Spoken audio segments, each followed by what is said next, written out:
Hey guys, it's Molly Mahoney, and I would like to welcome you to the third episode of the Prepared Performer podcast.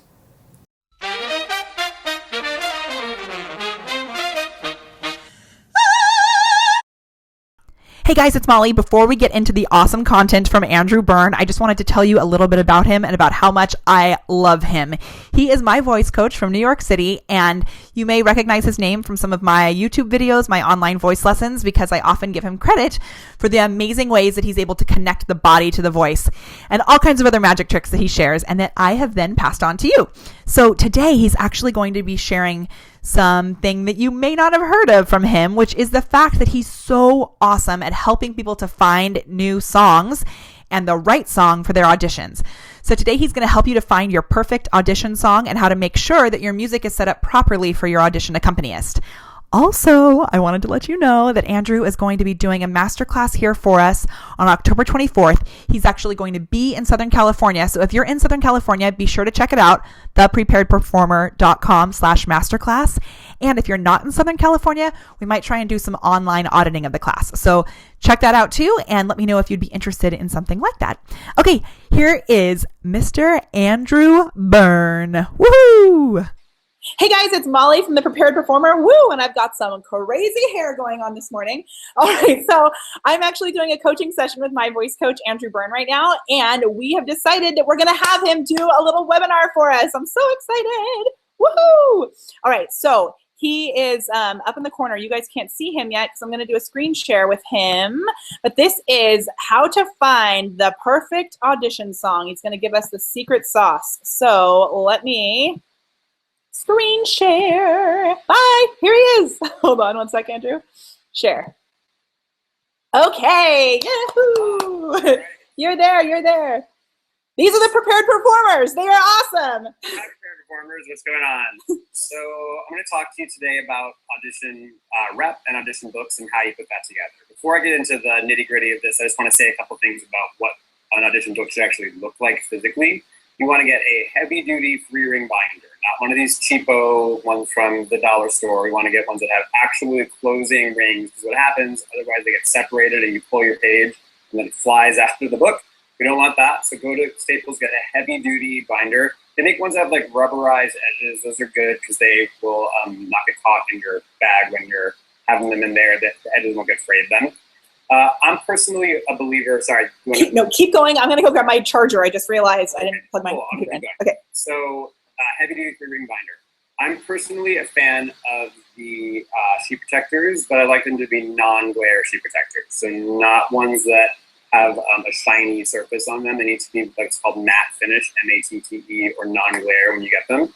I like them because they protect your music, work hard at making its cuts look right. You don't want to get ruined by spilling something on them or whatever. They just preserve the music nicely, but we don't want to have any glare because that will make it hard for us to actually read as an audition pianist.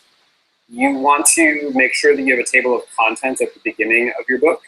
They should be organized either just alphabetically if you want, or you can do it by section, like classic musicals, contemporary musicals, pop comedy, whatever makes sense to your brain. But the main reason you want to have that is so you're not flipping around in an audition. You don't want to lose our attention in the room, and so if they say, do you have another song, and you spend all this time flipping through it, it's just wasting everyone's time. So you want to have a good organization that actually makes sense to you. So now we're going to talk about how you find an audition song. So I did this little anagram, the perfect audition song. Each letter stands for something. These are just 7 elements that you guys should be thinking about in terms of, is this a song that's going to actually work for me in this audition? It's going to make me look good. So the P stands for playable, and by that I mean, is this too musically hard for a pianist to actually play well for you? Are there a lot of tempo changes in the song, a lot of meter changes, a lot of key changes? If you guys don't know what those terms mean, ask Molly, she'll tell you, but she knows. But basically, we don't want things that have a lot of shifts in them because they make it hard for us in the room. We want a song that basically stays more or less in one feel as much as possible because it just makes it more easy for us as a pianist to stay with it. Also, is the copy I'm using legible? Sometimes if you like photocopy the music, there's things that are cut off on them. And if you got it offline, sometimes the key signatures get a little funky depending on how you transposed it, if you did transpose it. So just make sure that you at least check it with Molly before you take it into the room, make sure it's not looking weird. Also, is all the musical information really, really clear on that? Sometimes you'll slow something down or you'll cut a bar or whatever and you've kind of crossed it out or like half done it, but not really done it. And we have to have it look really, really clear for us because we don't remember very much as audition pianists. You might tell us that, oh, I'm going to skip this bar. We'll have forgotten by the time we get there because our brains don't really work like that in an audition. So you want to make sure that it's just taken off the page. If you're not going to do it, just get a piece of white paper, cover up the part that you're not actually going to do. Don't even just cross it out, just get rid of it entirely. So that's P, playable. E is for effective. Does this song actually have impact as a musical piece? Doesn't necessarily mean that it's loud. It just means that it's something that has impact as a song. Something that's very, very like this the whole time tends to not really work great in an audition because we are not going to sort of feel a journey happening in terms of the music. So we want there to be some kind of arc to the song. It doesn't mean, again, you have to end with your loudest note, but there has to be some kind of ebb and flow to it. And is there a musical climax that's well-defined? Is there a moment that we're going to be able to, as musicians, hear and go, oh, okay, great, they like did that thing that needed to happen there? That should be in your cut in a way that actually makes sense. I would not say it's good to start with that moment because we're just kind of getting used to you at that point. So don't like begin your cut at the highest point of the song. You got to have some kind of lead into it, however you decide to do it. And the question is, am I showing vocal range with this song? It does not mean can I sing a high C and sing a low E. It's not about this actual physical range on the staff. It's about range of textures in your voice, range of dynamics, range of feels in the song. It's much more than just pitch. And that's always true when you see a breakdown. They say a song that shows range. They don't have a score in front of them. They don't know what actual notes you're singing. They only know if the song feels like it's actually going somewhere. So make sure that you've made some choices for some soft moments in your song. Even if it's a song that has a lot of general drive to it, you still should find some place to sing more quietly. And the other part of is it an effective song is their brain as an actor. Is it something actually going on in the way that I've crafted the song?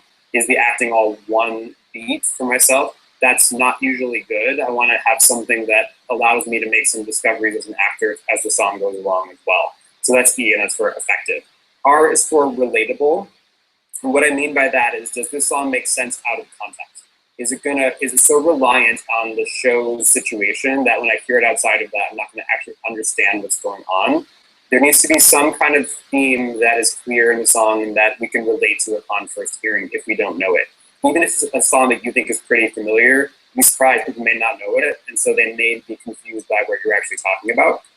The other thing about relatable is, does this song correlate with the kind of characters that I want to play or the role that I'm going in for if I'm going in for a specific show?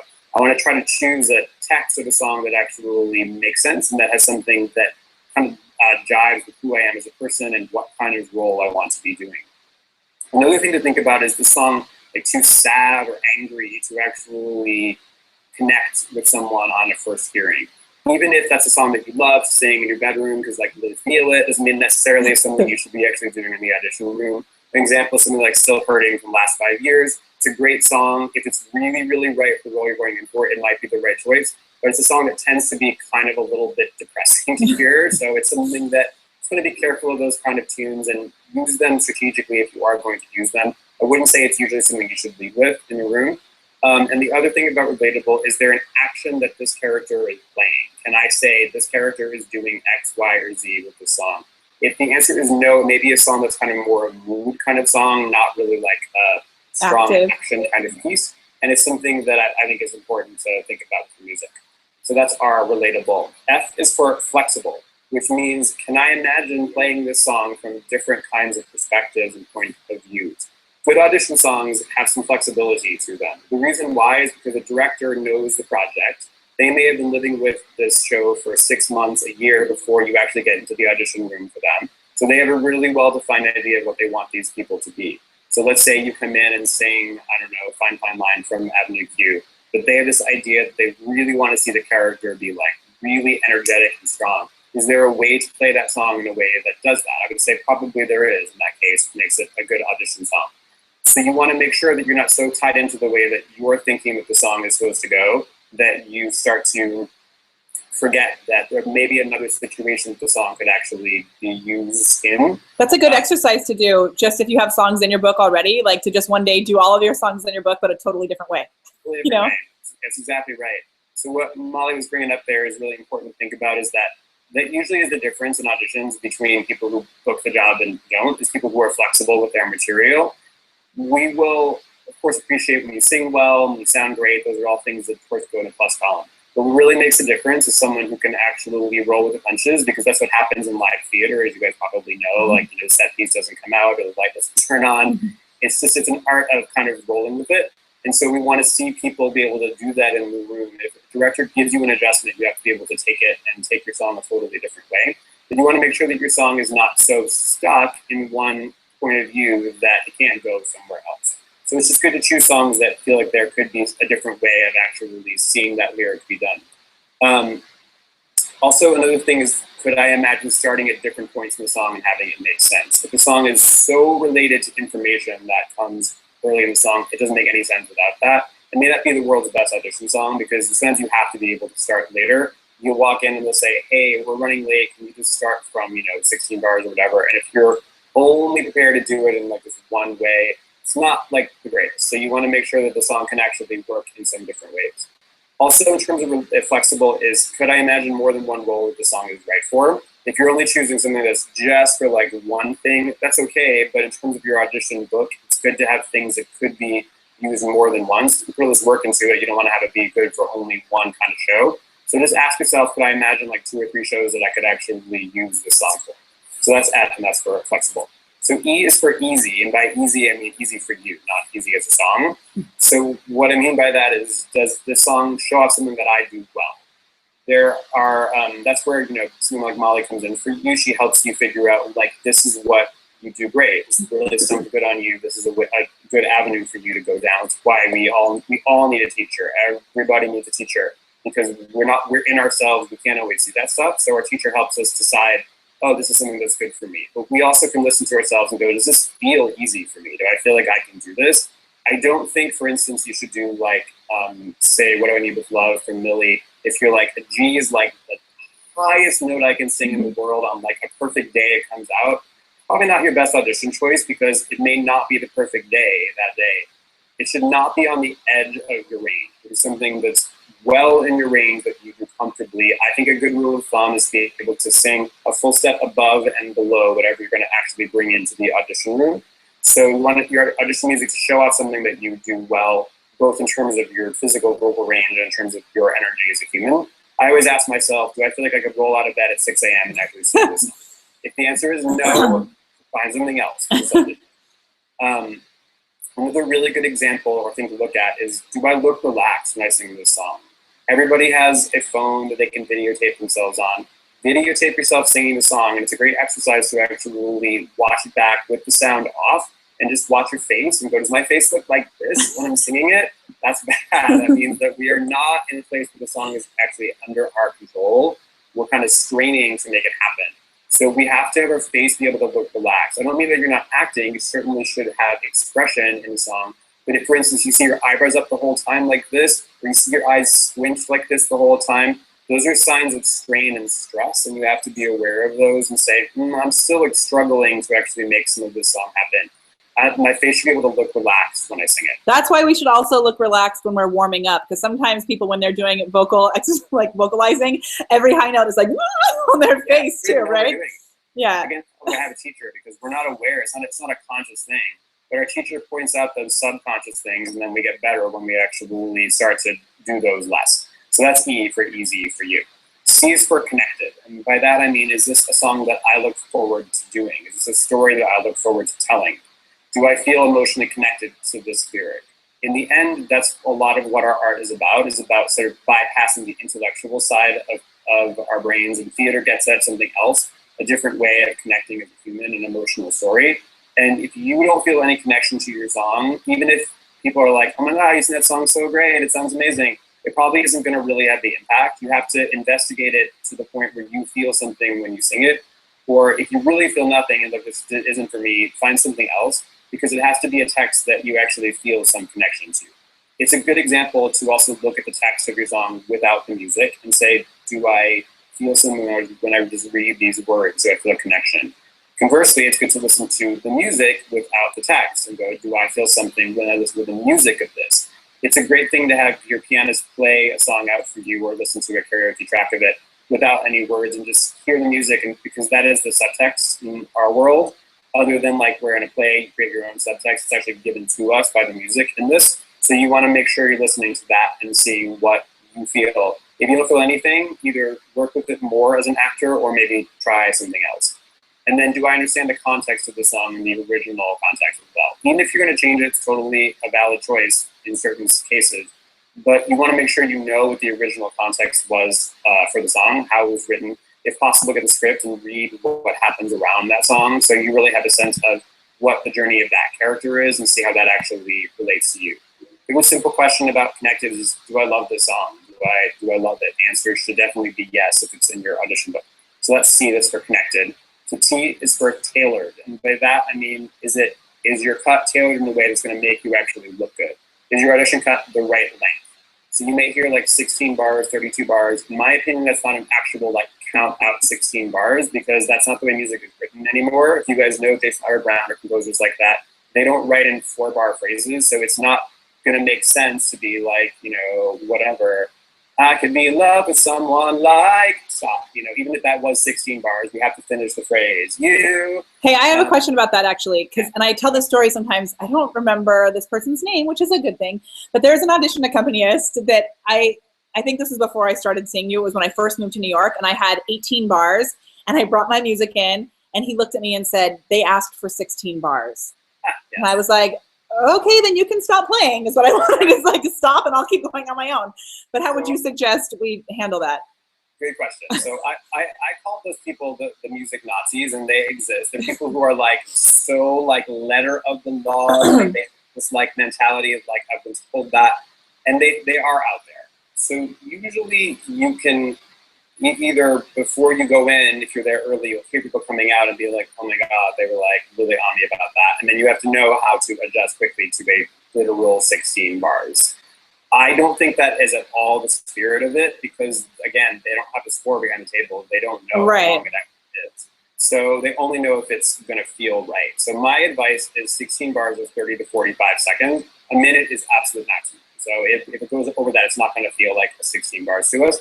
I think at 32, the sweet spot's like a minute 15 to a minute 30. I would say 2 minutes is definitely maximum for that. And that's true, just like a short, full song in general. 2 minutes, I would say, is really the maximum of that. Awesome. There are always going to be people like that who are out there, but I really feel like those are the exception, not the rule. And the other thing that you can do to make it look shorter is put your music on 2 pages. So if you have a lot of cuts, do a little arts and crafts and make sure that it fits on 2 pages. Because if it flips out like that, my reaction as a pianist is, how long can this possibly be? It's only 2 pages long. So I'm going to be much less likely to like physically count bars. I also don't think that a play out counts as 16 bars. So like what happened with you, like if it's 18 bars, it probably was just like the play out of the last note. Right. I don't include that if you are counting anyway. So all I can say is that I don't think that that's the spirit of it at all. And just know a strict 16 when you encounter those kind of people. Be like, I'll just have that ready to go just in case. So tailored, obviously the right audition length. I still think you should know your whole piece. I don't think you should only learn a cut if there is more to it, because you might find lyrics that you like better than somebody else's cut they made up. Those 16-bar books are good starting places that exist, but I often personally think there's a better cut of the song, and you might think that too if you do the whole thing. So make sure you learn the whole song. Make sure you choose the lyrics that actually feel the most applicable to you, the most like connected for you. Also ask yourself about the key. The key change stuff is, it depends on the piece. So some songs that I feel like we do expect them to be in the original key. There's some songs where I don't think it matters at all. So that's kind of where Molly comes in. You just have to kind of ask. Like for instance, Gimme Gimme, if you bring it in, probably expect you to do that in the original key and not like, belt an A at the end instead of a C. We're kind of waiting for that to happen. So I would say that's the kind of thing where if you're not going to sing it in that key, I wouldn't bring it. But there's plenty of songs where it doesn't actually make any difference, especially standards, meaning like Bergman, Cole Porter, Irving Berlin. They've been done in every key of the rainbow. And then also pop songs. Those are places where like modulations and key changes are usually fine within reason. So make sure that you've chosen the right key in those kind of cases, and make sure that you know if it's the kind of song that you should or shouldn't do that with.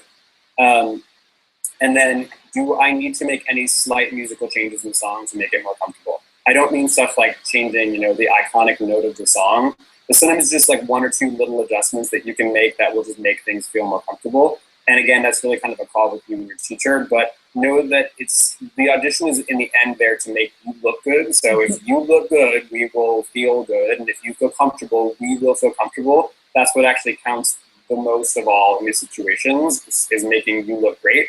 So if you keep that in mind as your guiding principle, I think that's always good. So just to review real quick, perfect audition songs: P is for playable, E is for effective, R is for relatable, F is for flexible, E is for easy for you, C is for connected, T is for Taylor. I like it. And I'll write all that up and type it up in the bottom of the video as well. Andrew, you're awesome. I love that. I'm like, hey, can we schedule a time to do this? And then boom, we did it. Amazing. Okay, I'm going to stop the screen sharing. So Andrew's going to go away. Everyone say bye to Andrew. Do you guys see all his like toys and stuff he has? I love it. Like the skeleton and the balls and the craziness. I miss you and I miss that. Okay, I'm going to stop the screen sharing, but I think the broadcast will still be going. So hold on one second. Hello? Yay, there we are with my crazy hair today. All right, thank you guys so much. And I'll also put a link to Andrew's website. He has some really great rep lists. Yeah, is that what you call them? He has some rep lists that he's put together too that you can purchase off of his site, where you'll get really good suggestions for different things. They're amazing. And he has done so much, you guys. He played in the pit for Les Mis and other like fanciness, and he's played auditions all the time in New York. And he's a voice coach to a bajillion really amazing people. And I'm lucky to be one of his students. So, and you guys can also, if you want to like, you know, bump it up and get hardcore, Andrew's available for Skype lessons too. So, okay, that's all. We'll see you guys soon. Bye.